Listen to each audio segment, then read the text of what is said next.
Hello guys, it's NautoAce. And I said it in 2018 and now I'm doing it, and that is a summary version of the MmGS Vlog Rewind episode 3. So for people who don't know what I'm talking about, I post episode 3 of the Vlog Rewind, basically a response to a podcast about censorship in 2016, censorship in 2016 with Nintendo.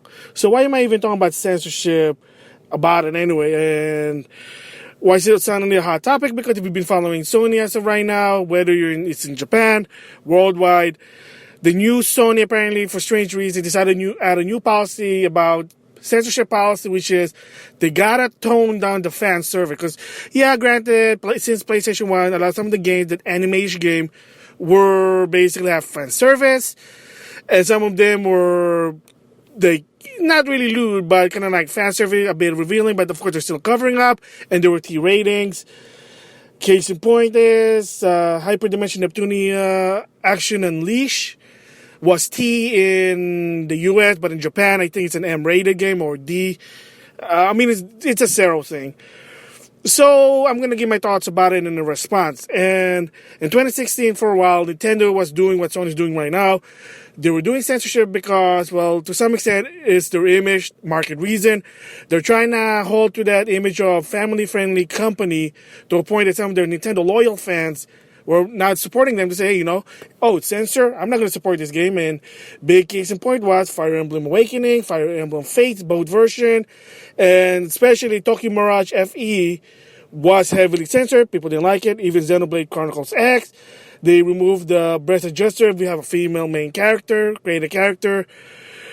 And like I said, that's the reason why Nintendo's doing it. And I gave my response about it. But the main thing I'm going to be talking about is because of three things. That is, either it's regulation, which basically you have to follow ESRB, market reason, like I said with Nintendo, imagery, and then sometimes it's cultural differences. As Adam Cesar would say, what's good in Japan doesn't necessarily is good in America, and vice versa. Like I said, there are three types of localization or censorship from Japan to America. And those are, one, regulation. So I'm going to use the US reference here.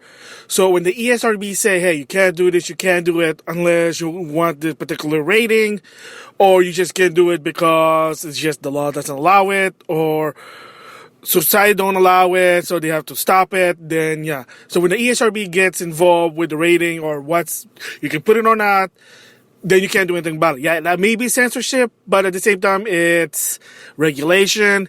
That's how basically, games being released. And if you basically try to go against that, you can get a fine. And there have been some companies that have done that.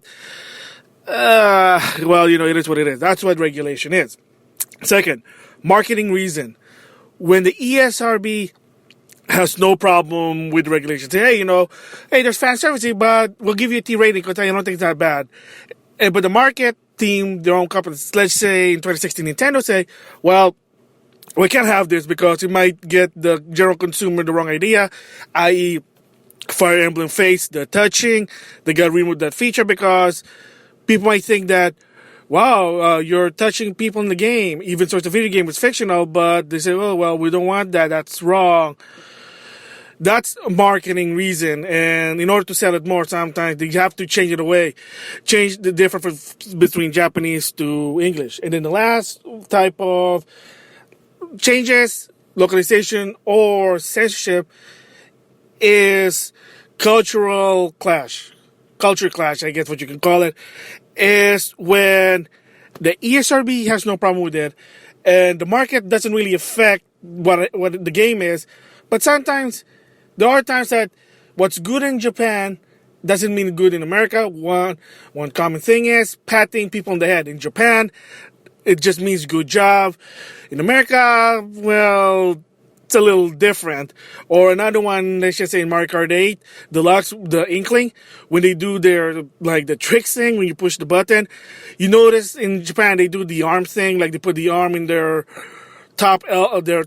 the hands over their top elbow, and they do some L, like their L, yeah, you know, in Japan, I mean, yeah, in Japan, basically that means all right. But in America, of course, it's considered the FU.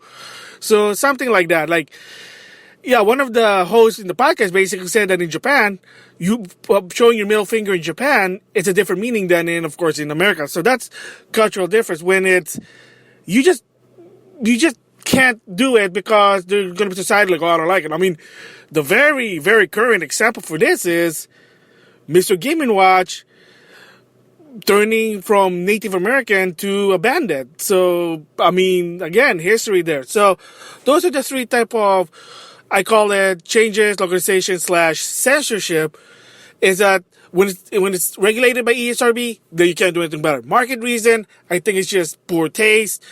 Cultural difference, I can understand, but I just wish that people are mindfulness about it. So the first thing I'm going to start is the regulation. And one of the person on the podcast basically talk about regulation, and one thing this person mentioned was lolly. So okay, so if you into the anime community in the anime lingo, lolly or moe, I guess which one, but the point of the word lolly is basically well, it's supposed to be sound like little girl, but it's more of when a particular character looks like they're not the right age. And you kind of see some anime like that, like, oh, that girl looks like, you know, like a little kid, but in reality, in the show itself, she's actually like a teenager. Mega Man. Supposed to be, I don't know how old this Mega Man is, but he's not really like tall. I mean, if you put him stand side by side with Ryu, which Ryu's from a world that's actually with normal people, Mega Man is kind of short, but he's not really a kid. He's just short. So, to go to a lolly direction, and I know sounds EO, is basically a character that especially referred to women. It's like a female character that looks young, but is not really young to some extent. They may be young, but they're not what the age of you think. That's what basically lolly or mo is.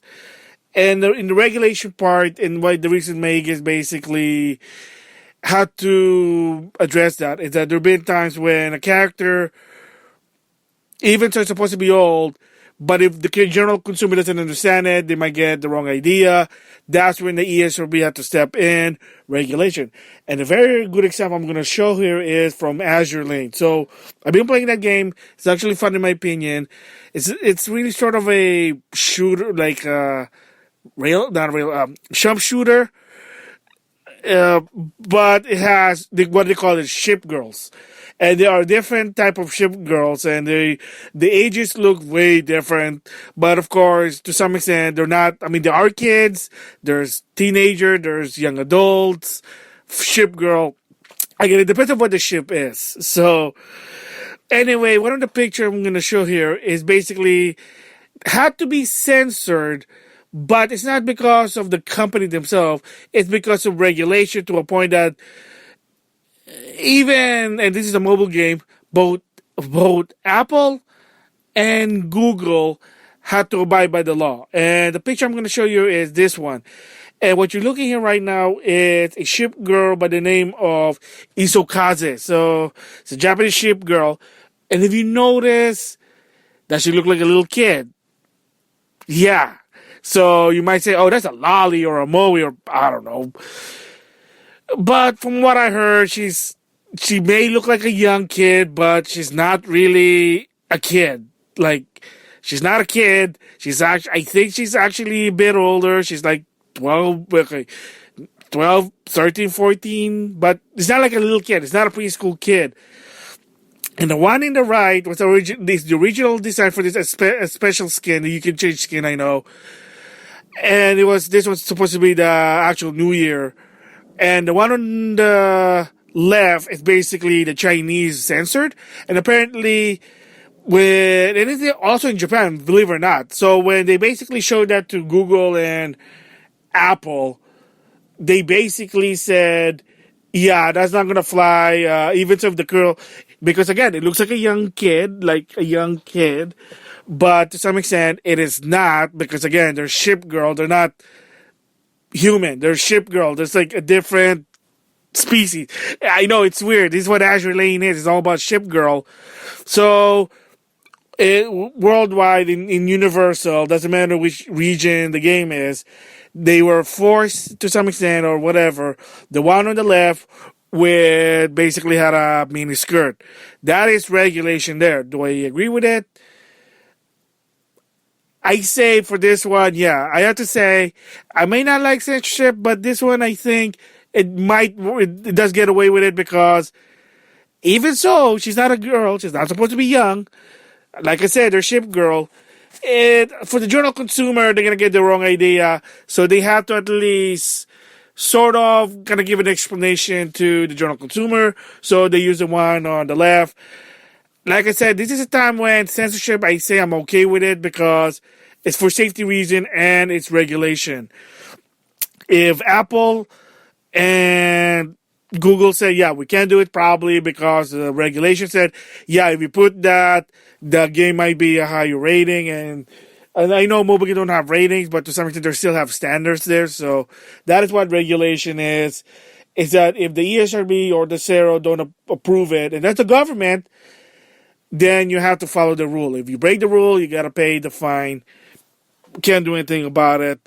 So that is what regulation, and then that's why to something like what one of the member people said in the podcast said that the law leasing had to be regulated.